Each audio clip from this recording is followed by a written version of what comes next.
Sambo, grab a beer and pull up a deck chair. This is True Crime Island, another true crime podcast, bringing you true crime from around the world.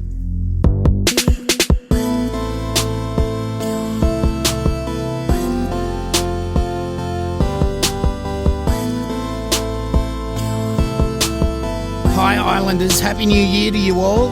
Well, this week we have another case which is crazy.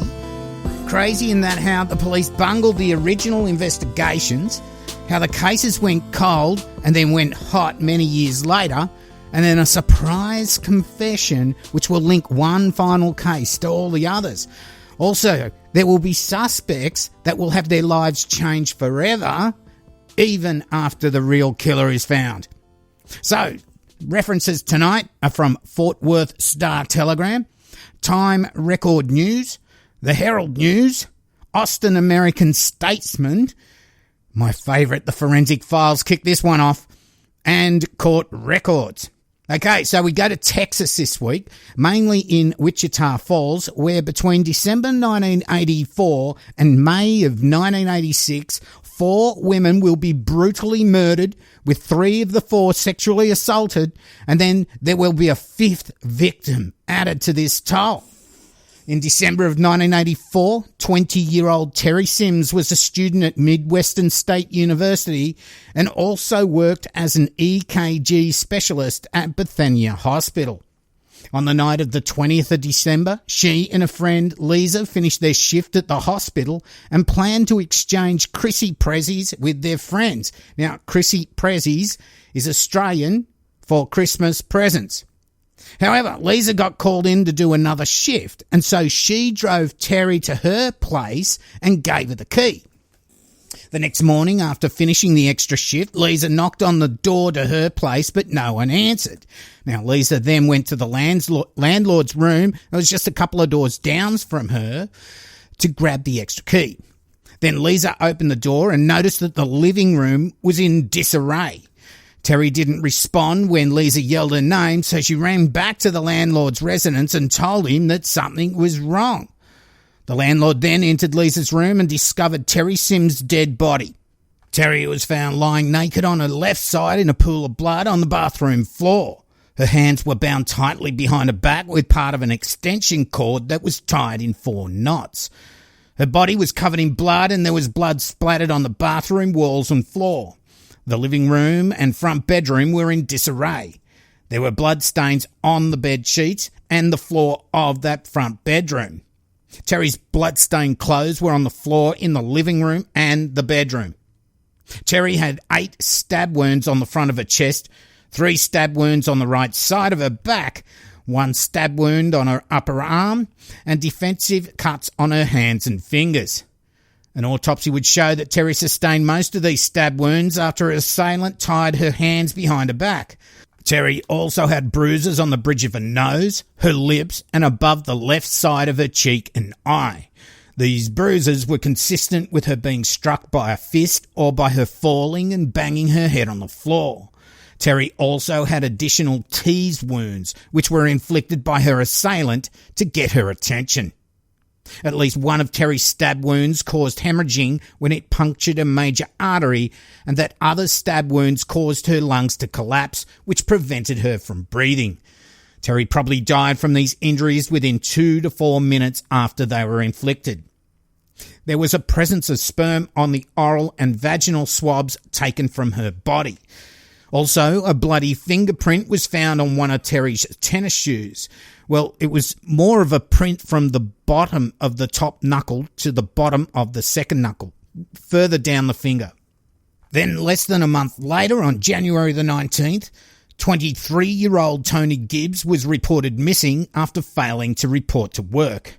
She'd last been seen at around 6 a.m. leaving her work at Wichita General Hospital, where she was a nurse. At 5'1", she was a former high school homecoming queen and cheerleader who came to Midwestern State University to study art. At first, she wanted to study art after graduating from Clayton High School in New Mexico, and on a visit to her brothers in Wichita Falls, she visited MSU and loved it. She submitted a portfolio and won a scholarship. 2 years in, and she decided to become a nurse, graduating in 1984. She worked at Wichita General Hospital and was very conscientious. Her mother said she cared in her heart about her patients.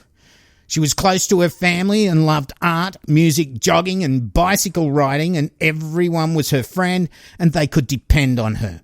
There was a massive search for Toni, and a couple of days after she went missing, her 1984 Chevy Camaro was found in the 2000 block of Van Buren, not far from the hospital. No useful fingerprints were found, but in the car was her purse and driver's license, things you'd never leave if you decided to leave town. Her car offered no other useful evidence.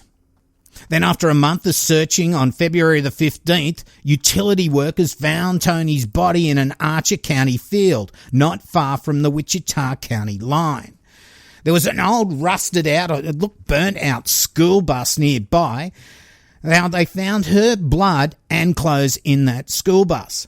Now Toni's body was found a short distance from the bus. It looked like she'd still been alive when left by her killer, probably in the bus, and then she tried to crawl away to safety. She had 3 stab wounds on her back, 3 stab wounds on her chest, and 2 defensive wounds on her left forearm and thumb. She'd been raped and semen samples were taken for DNA analysis. And then there was a huge break in the case. 24-year-old Danny Laughlin worked at the club that Toni had last been seen. Well, she'd been seen there previously before her work, but this is the last time she'd been out. And when interviewed by police, he seemed to know, this is Danny, know too much about the case. Now, Danny was a part-time stripper and a bit of a player. Other people police interviewed also mentioned that Danny would tell them this and that about the case. He'd also been seen riding his motorbike through the field Toni was found in and lied to police, telling them he'd never been there before. And he also failed a polygraph examination. He again lied about riding through the field to an Archer County grand jury, and he would face perjury charges when later exposed by witnesses who had indeed seen him.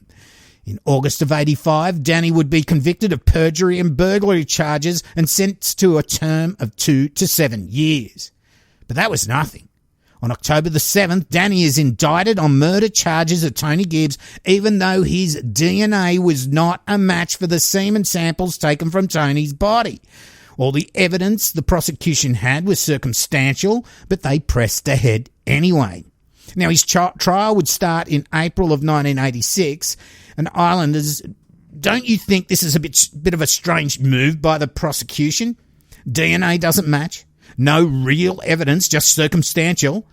Oh, and it was also reported in April of 1985 that Toni Gibbs and the Terry Sims cases were unrelated. But a couple of weeks before Danny Laughlin is indicted, 21-year-old Ellen Blau goes missing on September the 20th, 1985. Ellen was remembered by her mum as a stubborn baby, being weeks overdue at birth.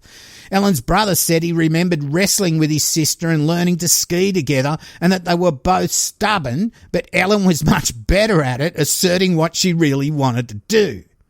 He said she had a certain kind of courage, a courage to pursue something that interested her. She was willing to enter into a conflict with her parents as long as it took. Wonder how many of you listeners out there are like that. At school, she excelled with many certificates of excellence in her file. She was always willing to volunteer for extracurricular jobs, and she could read people well with her first impression, usually the right one. She moved from New Jersey to Wichita Falls, Texas, and found a job at Sip and Suds, 4016 Burke Burnett Road, which is now a Deli Planet. She was also a student at Midwestern State University in Wichita Falls. Ellen moved from share house to share house and had just put a deposit on her own unit and was about to move in when she went missing. Now, Ellen had a few boyfriends, most of them deadbeats that she would leave, but she just started dating a Navy diver named Greg Warner. On September the 20th, Ellen finished her shift at Sip and Suds around 10:30 p.m, and with the restaurant manager, her boyfriend and a co-worker, they had after-work beers at the Pizza Inn, which is just down the road. They were the last people to see her alive.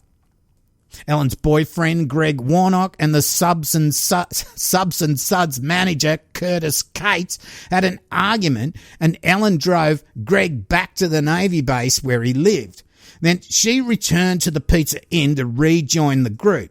They stayed until midnight when it closed up. At 12:20 a.m, Ellen told her friend she was going home, but 10 minutes later, her 1980 Volkswagen Rabbit was seen circling the parking lot at the county store at 4430 Burke Burnett Road by a Shepherd Regional Hospital employee driving home from work. The next morning, a bread truck driver noticed her car in the parking lot while making an early morning delivery, and he knew Ellen hadn't shown up for work. Ellen was then reported missing. A road crew employee found Ellen's body in a field in Wichita County near East Road on October the 10th. Her body was decomposed from lying in the heat for 3 weeks and had been ravaged by coyotes and other animals. She was identified by dental records, but her father had already identified the jewellery found on the scene. It also looked like she'd been sexually assaulted, as her clothes had been ripped off and left a distance from her body. But first, let's go to April the 8th, 1986, and the trial of Danny Loughlin for the murder of Tony Gibbs. Now, as I said before, the prosecution had only circumstantial evidence, and the DNA found on Tony's body, the semen samples, didn't match Danny's DNA at all.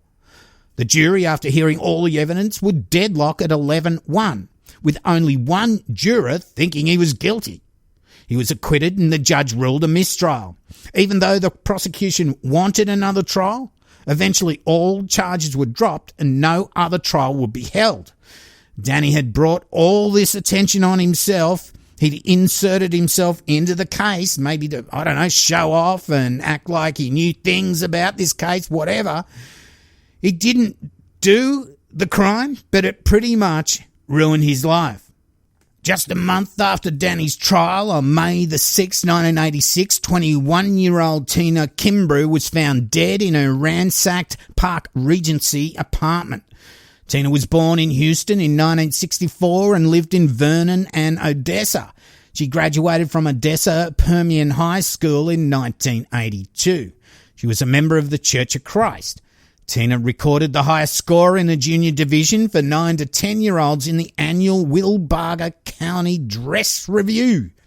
I don't know what that is. I think it might be something like, a small fashion show or something. Please tell me, listeners, if you've been to a review. Neighbours told police that they'd seen a white man, 6'2", with dark brown hair and wearing a baseball cap, leave Tina's apartment complex about 5 hours before her body was discovered. And it was Tina's grandmother, Mildred, and her cousin, Shane, who found her body. She was on the floor next to the lounge and had been suffocated by a large pillow. Tina had numerous bruises on her face, neck, and legs. Her nightgown was pulled up above her waist and her underwear was on the floor near her body. However, there was no evidence of recent sexual activity. As I said before, her apartment had been totally ransacked. There were no signs of forced entry, so investigators theorised that she knew her assailant. Danny Loughlin wasn't considered a suspect because the description of this guy seen leaving her apartment didn't match him at all. Then shortly after Tina was murdered, 3 days later, on May the 9th, police get a phone call from 27-year-old, 6'6", Faryion Wardrip, who is about 400 miles from Wichita Falls in Galveston. Now, there's a couple of different versions of this, but the one I think is true is that he told them he was going to kill himself. Now, when police turned up to his place, he actually ends up confessing to Tina Kimbrough's murder. Now, Wardrip was a drug addict and an all-round no-hoper after dropping out of high school. He'd been in the National Guard for about 6 years and it looks like it was pretty much kicked out for smoking pot and going AWOL. In 1983, he got married to 20-year-old Yana Jackson and had a couple of kids, but the marriage broke down in December 85 because of his drugs and alcohol. He worked as a janitor and then as an orderly at Wichita Falls General Hospital, the same place Tony Gibbs worked. In an interview with investigators, Wardrip said he'd first met Tina Kimbrough at a bar and had become friends over time. She was a shoulder to cry on, and he could talk to her about his problems with his marriage, his wife leaving him, she's taken all the kids, and all of his addictions. He said he'd gone to her place, but he was off his face on drugs and alcohol, and when Tina opened the door, he forced his way in. Now, Tina wouldn't let him stay the night, and this set him off in a violent rage. Things got out of hand, and he ended up smothering her with a pillow. Wardrip claimed to have killed Tina because she reminded him of his ex-wife, Yona. Now, at this stage, even though we have also had the murders of Terry Sims, Tony Gibbs and Ellen Blau, all these cases were being investigated by different police departments and no one had sort of linked them together yet. In fact, now get this, while being questioned about Tina Kimbrough's murder, Wardrip was asked if he knew Ellen Blau and he said yes. But this line of questioning didn't go any further. It's just crazy. Now, after the trial, Wardrip would be given a 35-year sentence, which sounds pretty good, okay. Now, while in prison, he became a Christian and got his high school diploma. Now, get this. In 1997, he was paroled after only 11 years inside. Now, this was much to the process of Tina Kimbrough's father, Robert Kimbrough. 11 years. I mean, this makes your blood boil, doesn't it? Okay, he's on parole, so theoretically he is serving his sentence outside. But 11 years, he should be inside. He's killed somebody. Anyway, Wardrip moved to Olney, Texas, and that's near Fort Worth. He would get a job at Olney Screen and Door Company, and trying to fit in, Wardrip became a Sunday school teacher at Hamilton Church of Christ. He got married again and told church goers that his electronic monitoring device he wore around his ankle was because he was convicted of accidentally killing a woman in a car crash. He was known as a hard worker and spent most of his free time at the church. Then a cop called John Little, who'd known Tony Gibbs. In fact, he'd been on the search for her body before he was a cop, was going through cold case files and wanted to find her killer. Plus, there were all these other unsolved murders carried out at around the same time of Terry Sims and Ellen Blau.